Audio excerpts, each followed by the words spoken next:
Durante siglos, la humanidad ha imaginado a los ángeles como seres hermosos, con alas blancas y rostros serenos. Esta imagen reconfortante ha dominado el arte, la literatura y la imaginación popular durante más de 1000 años.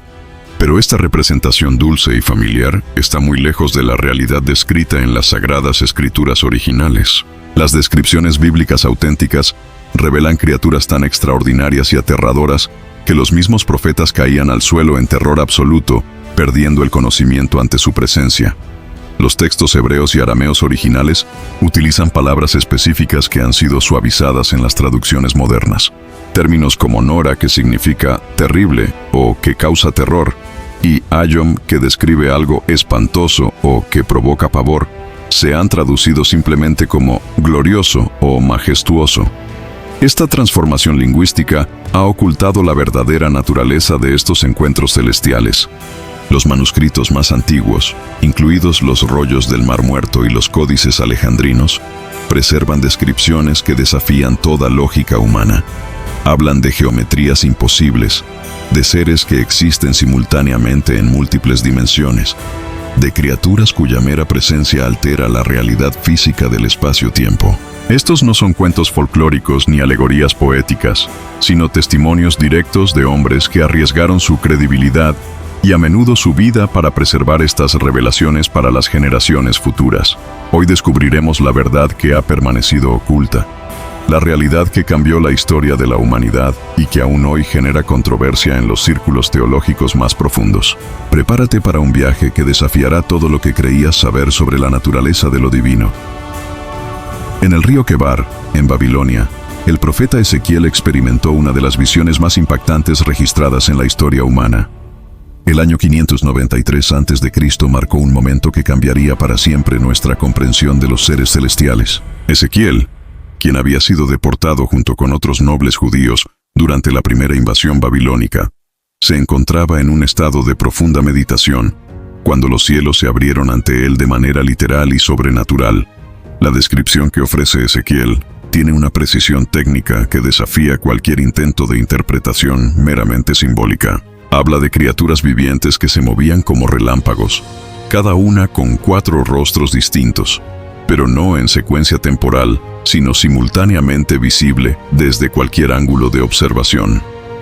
Esta característica implica una existencia tetradimensional que nuestras mentes tridimensionales apenas pueden procesar.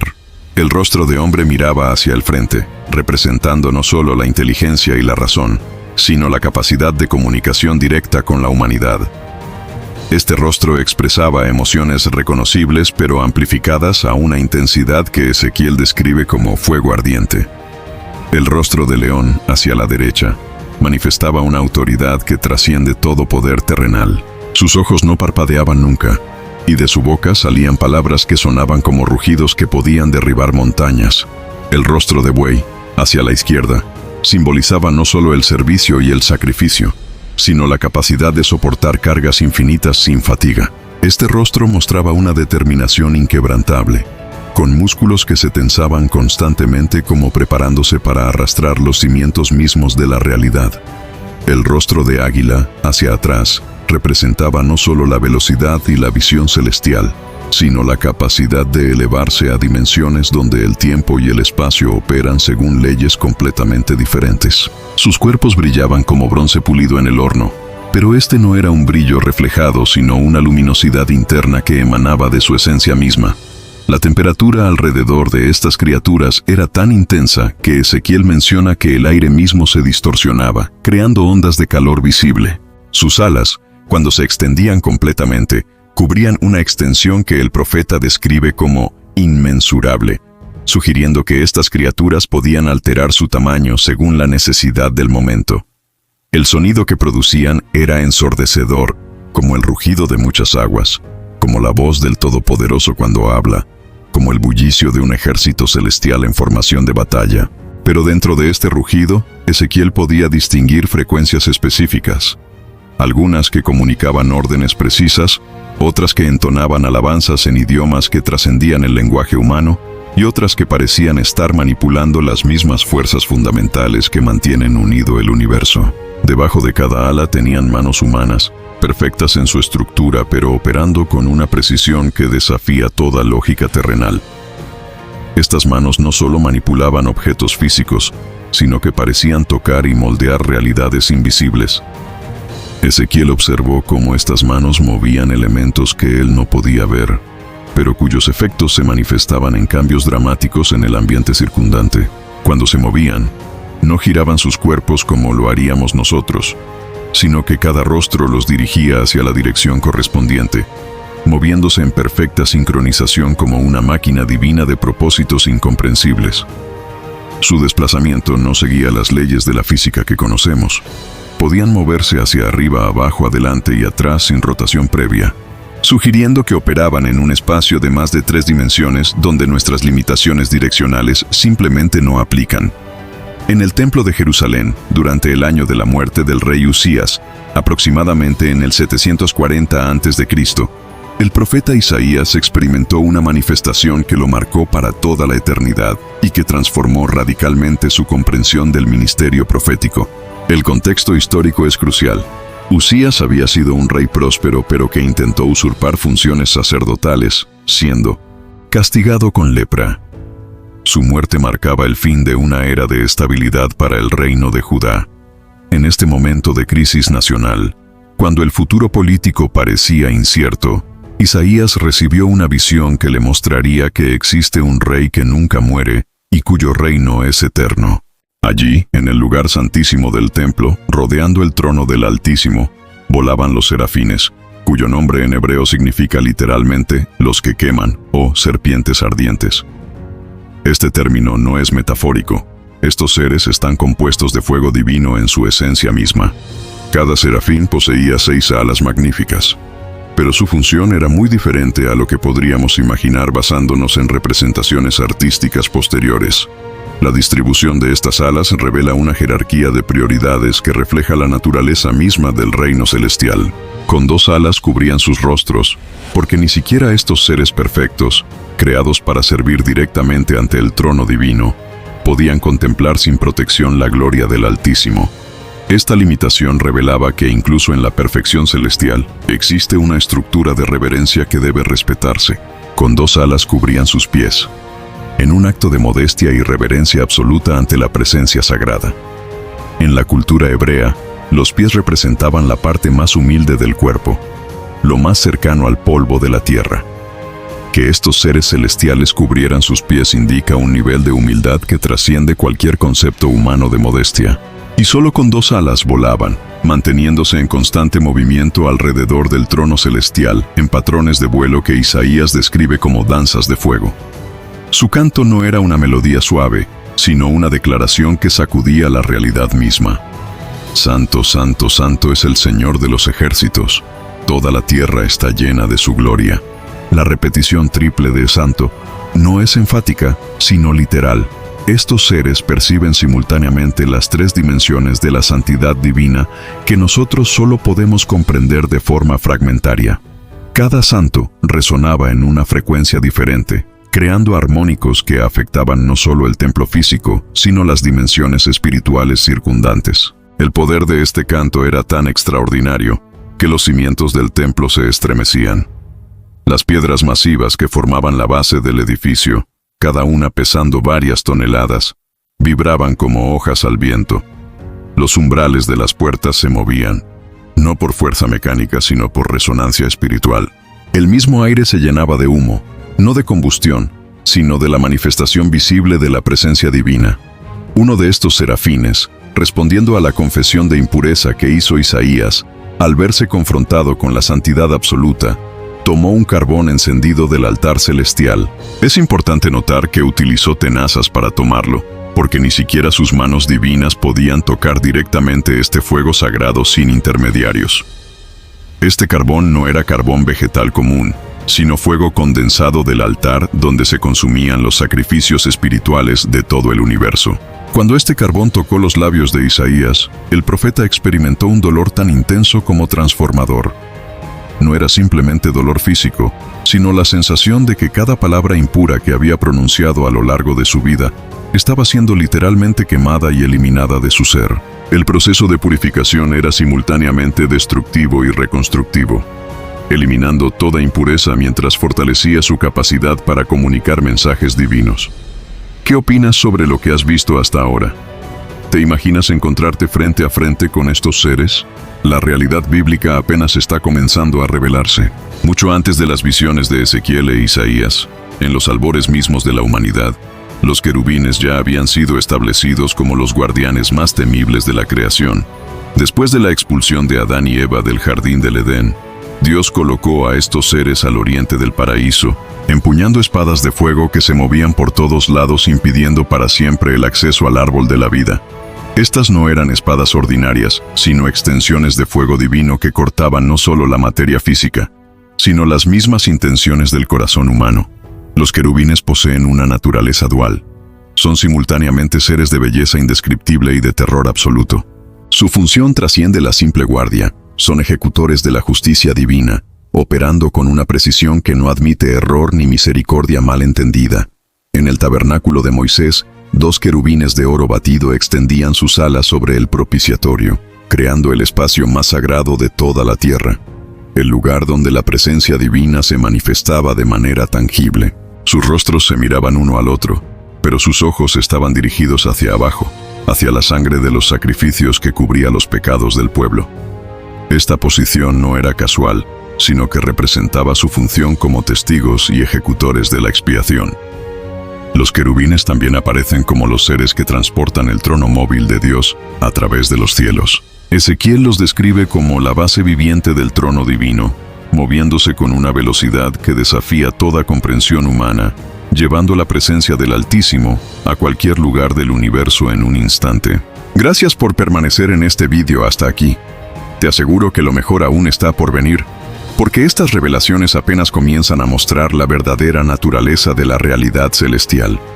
En la visión de Ezequiel aparece uno de los elementos más perturbadores y fascinantes de toda la descripción angelical: las ruedas o tronos, conocidos en hebreo como Ofanim. Estos seres representan quizás el aspecto más alienígena y incomprensible de toda la revelación celestial. No son ruedas mecánicas como las conocemos, sino entidades vivientes con conciencia propia, voluntad independiente y propósito divino específico. Ezequiel describe ruedas dentro de ruedas, intersectándose en ángulos perfectos que desafían la geometría euclidiana. La imagen que presenta sugiere estructuras que existen en múltiples dimensiones simultáneamente, donde cada rueda interior gira independientemente de la exterior, pero ambas mantienen una sincronización perfecta que produce un efecto hipnótico y desorientador para cualquier observador mortal. Cada rueda tenía el color del berilo, una piedra preciosa de un verde dorado translúcido que parecía contener luz propia. Pero este no era el verde de las plantas terrestres, sino un verde que Ezequiel describe como el color de la vida misma, una tonalidad que no existe en nuestro espectro visible normal. Esta luz interna pulsaba con un ritmo que el profeta comparó con el latido del corazón del universo, una frecuencia que parecía sincronizada con los ciclos más fundamentales de la creación. Pero lo más impactante y perturbador de estas ruedas era que toda su circunferencia estaba completamente llena de ojos. No hablamos de unos pocos ojos distribuidos decorativamente, sino de miles y miles de ojos de diferentes tamaños, cada uno perfectamente formado, que nunca parpadeaban y que todo lo veían simultáneamente. Estos ojos no seguían un patrón simétrico, sino que se distribuían de manera orgánica, como células en un tejido viviente. Cada ojo poseía una función específica y única. Algunos observaban el pasado, otros el presente, y otros las múltiples posibilidades futuras. Algunos percibían las dimensiones físicas que conocemos, mientras que otros se enfocaban en realidades espirituales invisibles. Había ojos que monitoreaban las oraciones de los santos, otros que vigilaban los movimientos de los demonios, y otros que observaban el cumplimiento de las profecías en desarrollo. Ezequiel notó que estos ojos no se movían aleatoriamente, sino que seguían patrones de atención coordinados. Cuando un ojo detectaba algo significativo, inmediatamente otros ojos se dirigían hacia el mismo punto, creando ondas de atención que se propagaban por toda la circunferencia de la rueda. Esta coordinación sugería una inteligencia colectiva que operaba a velocidades que superan cualquier procesamiento de información conocido. El sonido que producían estas ruedas era multifacético y constantemente cambiante. Ezequiel lo describe como el estruendo de muchas aguas, pero también como el murmullo de voces innumerables hablando simultáneamente en idiomas diferentes. Había frecuencias bajas que hacían vibrar el suelo, frecuencias medias que parecían comunicar información específica, y frecuencias altas que resonaban directamente en el espíritu del observador. Cuando las ruedas se movían, lo hacían sin girar en el sentido tradicional, sino desplazándose instantáneamente en cualquier dirección necesaria. No había aceleración ni desaceleración, no había cambios graduales de velocidad o dirección. Un momento estaban en una posición, y al instante siguiente se encontraban en otra completamente diferente, sin proceso de transición visible. La razón de esta movilidad extraordinaria era que estas ruedas seguían al espíritu de las criaturas vivientes. Donde quiera que el espíritu quería ir, allí iban las ruedas instantáneamente. Esta conexión espiritual trasciende cualquier concepto de comunicación o coordinación que podamos comprender. No había retraso entre la intención y la ejecución. No había necesidad de señales o comandos. Cuando se detenían, bajaban sus alas, estructuras que Ezequiel describe como extensiones etéreas, que parecían conectar las ruedas con otras dimensiones. En ese momento de silencio absoluto, cuando cesaba todo el ruido ensordecedor de su movimiento, se escuchaba una voz desde la expansión que estaba sobre sus cabezas. Era la voz que comandaba no solo a estas criaturas extraordinarias, sino a toda la creación visible e invisible, la voz que había hablado los mundos a la existencia. En la isla de Patmos, el apóstol Juan recibió la revelación más completa sobre los eventos finales de la historia humana. Entre estas visiones apocalípticas aparecen ángeles cuyas descripciones superan incluso las de Ezequiel en términos de complejidad y poder sobrenatural. Juan describe ángeles que controlan los elementos fundamentales de la naturaleza. El ángel que tiene poder sobre el fuego, saliendo del altar celestial con autoridad para quemar la tercera parte de la tierra. El ángel poderoso que desciende del cielo envuelto en una nube, con el arco iris sobre su cabeza, su rostro como el sol y sus pies como columnas de fuego. Este ser coloca un pie sobre el mar y otro sobre la tierra, reclamando toda la creación para su Señor. Los 4 ángeles que están atados junto al gran río Éufrates, preparados para la hora, día, mes y año específicos en que serán liberados para matar la tercera parte de la humanidad. Estos no son ejecutores arbitrarios de violencia, sino instrumentos de justicia divina que operan según cronogramas establecidos antes de la fundación del mundo. El ángel que tiene la llave del abismo sin fondo, capaz de abrir y cerrar las dimensiones donde habitan las criaturas más terríficas jamás imaginadas. Cuando abre el abismo sale humo como el humo de un gran horno oscureciendo el sol y el aire. Y de este humo emergen langostas con poder como escorpiones, pero con rostros humanos, cabellos como de mujer, dientes como de leones y corazas como de hierro. El ángel que está de pie en el sol, gritando a gran voz a todas las aves que vuelan por el cielo, invitándolas al gran banquete de Dios, donde se alimentarán de la carne de reyes, capitanes y poderosos. Esta imagen revela que incluso las aves del cielo obedecen a estos seres celestiales en el cumplimiento de los juicios divinos. La Biblia revela que los ángeles no son todos iguales, sino que existe una jerarquía celestial perfectamente organizada, donde cada orden tiene funciones específicas y niveles de autoridad claramente definidos. Esta estructura no es arbitraria, sino que refleja la necesidad de administrar un universo de complejidad infinita. El apóstol Pablo, en sus cartas a los Efesios y Colosenses, menciona estos rangos angélicos: principados, potestades, tronos, dominaciones, virtudes, querubines, serafines y arcángeles. Los principados ocupan posiciones de gobierno sobre naciones, territorios y grupos étnicos específicos. Su autoridad trasciende las fronteras políticas humanas y se extiende a través de milenios de historia. El libro de Daniel revela uno de los casos más dramáticos de esta jerarquía en acción. El príncipe de Persia resistió durante 21 días completos al arcángel Gabriel, impidiéndole entregar un mensaje profético crucial al profeta. Esta resistencia no fue una simple demora administrativa, sino un conflicto real entre fuerzas celestiales de poder comparable. El texto sugiere que estos principados tienen la autoridad y capacidad de influir en el desarrollo de civilizaciones enteras, determinando el ascenso y caída de imperios según planes que trascienden la comprensión humana. Cada principado conoce íntimamente la historia, cultura, idioma y destino de los pueblos bajo su jurisdicción. Las potestades controlan las fuerzas fundamentales de la naturaleza y las leyes físicas que gobiernan el universo. No se limitan a observar estos fenómenos, sino que los dirigen activamente. Son responsables de mantener la constancia de la velocidad de la luz, la estabilidad de las órbitas planetarias, el equilibrio delicado de las fuerzas nucleares que mantienen unidos los átomos y los ciclos climáticos que sostienen la vida en la Tierra. Cuando las potestades intervienen directamente en la historia humana, lo hacen a través de eventos que llamamos milagros, pero que para ellos son simplemente ejercicios normales de su autoridad natural. La separación del Mar Rojo, el fuego que no consumía la zarza ardiente, el sol que se detuvo para Josué, y las leyes de la física que se suspendieron durante la resurrección de Cristo. Todos estos eventos requirieron la participación directa de las potestades. Los tronos, que ya hemos descrito como las ruedas llenas de ojos de la visión de Ezequiel, representan la justicia divina en su forma más pura e implacable. Son los seres que ejecutan los decretos del tribunal celestial, operando con una precisión matemática que no admite error, parcialidad o misericordia mal entendida. Cada decisión que toman está calibrada con exactitud absoluta, teniendo en cuenta cada variable relevante en el universo. Su función como ejecutores de la justicia divina significa que están constantemente evaluando las acciones, pensamientos e intenciones de todas las criaturas conscientes. Los miles de ojos que cubren su superficie no son meramente órganos de observación, sino instrumentos de juicio que pesan cada acción en las balanzas de la justicia perfecta.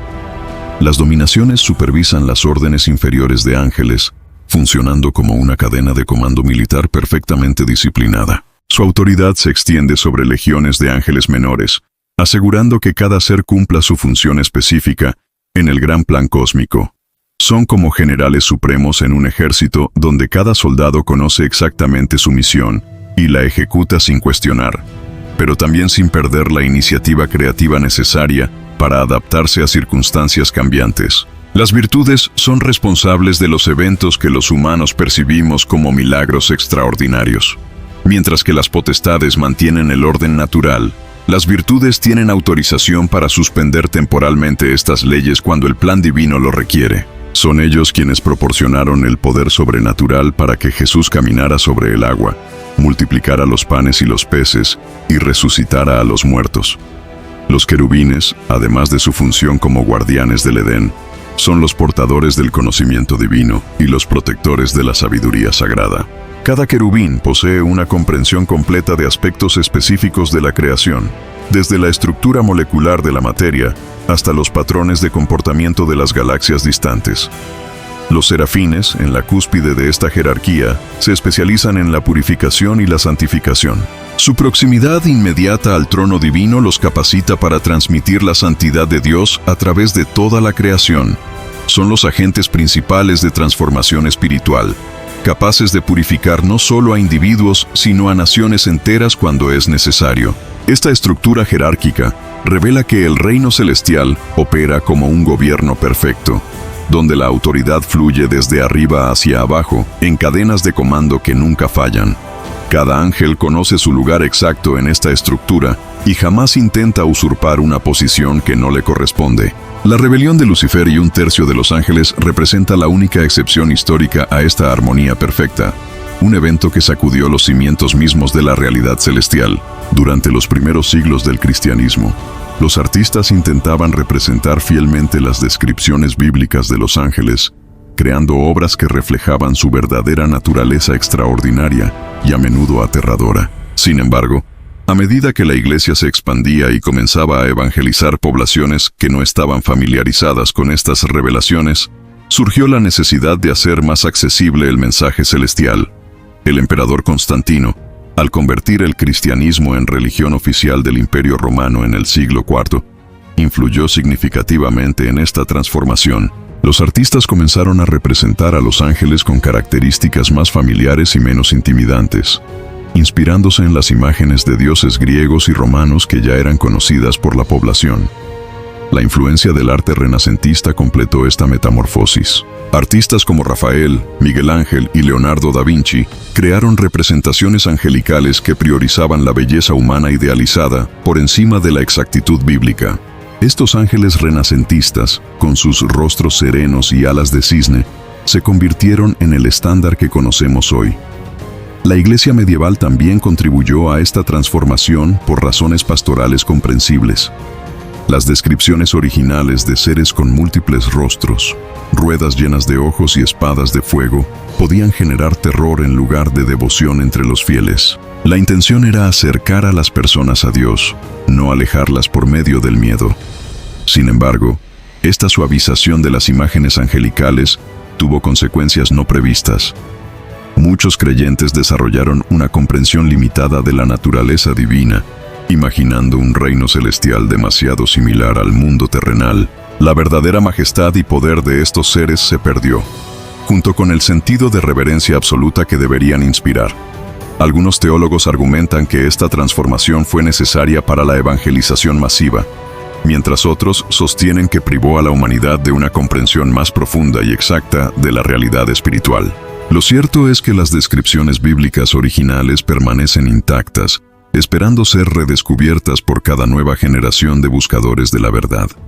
Cada encuentro registrado entre seres humanos y ángeles bíblicamente precisos produce reacciones que revelan la verdadera naturaleza de estos seres extraordinarios. No encontramos en las Escrituras ningún caso donde un humano haya reaccionado con calma o indiferencia ante su presencia.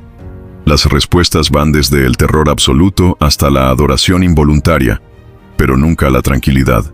Cuando el ángel Gabriel se apareció a María para anunciarle que sería la madre del Mesías, sus primeras palabras fueron, «No temas», indicando que la reacción natural de la joven había sido de temor. Daniel, al ver al ángel junto al río Tigris, perdió todas sus fuerzas. Su rostro se desfiguró y cayó sobre su rostro en tierra. Incluso Juan, el discípulo amado, al ver al Señor glorificado en Patmos, cayó como muerto a sus pies. Estos no eran hombres cobardes o supersticiosos. Eran individuos escogidos específicamente por su fortaleza espiritual y su capacidad de soportar revelaciones extraordinarias. Su reacción de terror revela que estaban en presencia de seres cuyo poder trascendía completamente cualquier experiencia humana previa. Los soldados romanos que custodiaban la tumba de Jesús se desmayaron como muertos cuando aparecieron los ángeles en la resurrección. Estos eran guerreros entrenados para enfrentar la muerte en batalla, pero quedaron completamente incapacitados ante la manifestación angelical. El texto bíblico dice que temblaron de miedo, una reacción física involuntaria que revela el impacto que estos seres causan en el sistema nervioso humano. Sin embargo, junto con el terror, viene también una atracción irresistible hacia lo divino. Los pastores de Belén, después del shock inicial, corrieron inmediatamente a buscar al niño que los ángeles habían anunciado. Isaías, tras ser purificado por el serafín, exclamó, «Heme aquí, envíame a mí», ofreciéndose voluntariamente para ser mensajero divino. Esta dualidad entre terror y adoración revela algo profundo sobre la naturaleza humana. Fuimos creados para relacionarnos con lo divino, pero en nuestro estado actual no podemos soportar esa realidad sin preparación. Los ángeles son como ventanas hacia una dimensión de poder y pureza que nuestras almas reconocen como hogar, pero que nuestros cuerpos mortales no pueden procesar completamente. Las descripciones bíblicas de los ángeles nos confrontan con una realidad que desafía nuestra imaginación y transforma nuestra comprensión del universo espiritual. Estos seres extraordinarios, con sus múltiples rostros, alas de fuego, ruedas llenas de ojos y poderes inimaginables, representan una dimensión de la existencia que opera según leyes completamente diferentes a las que conocemos. Su presencia en las Escrituras no es decorativa ni simbólica, sino evidencia de un reino celestial activo, organizado y constantemente involucrado en los asuntos humanos. Cada descripción detallada, cada reacción de terror y adoración registrada por los profetas, nos invita a reconsiderar nuestras percepciones sobre la realidad espiritual y nuestra relación con lo divino. Estas revelaciones nos muestran que el universo es mucho más complejo, misterioso y magnificente de lo que nuestras mentes finitas pueden comprender completamente. Los ángeles bíblicamente precisos son ventanas hacia esta realidad expandida, recordándonos que somos parte de algo infinitamente más grande que nuestra experiencia terrenal cotidiana. ¿Qué opinas sobre estas revelaciones extraordinarias? Cambia tu perspectiva sobre la naturaleza de lo divino y nuestra relación con el reino celestial. Déjanos tu comentario compartiendo tus reflexiones y experiencias. Si este contenido te ha impactado, no olvides suscribirte al canal para más revelaciones que desafían nuestra comprensión de la realidad. Y no te pierdas nuestro próximo video, donde exploraremos los misterios ocultos del libro de Enoc y las revelaciones que la Iglesia decidió no incluir en el canon bíblico oficial.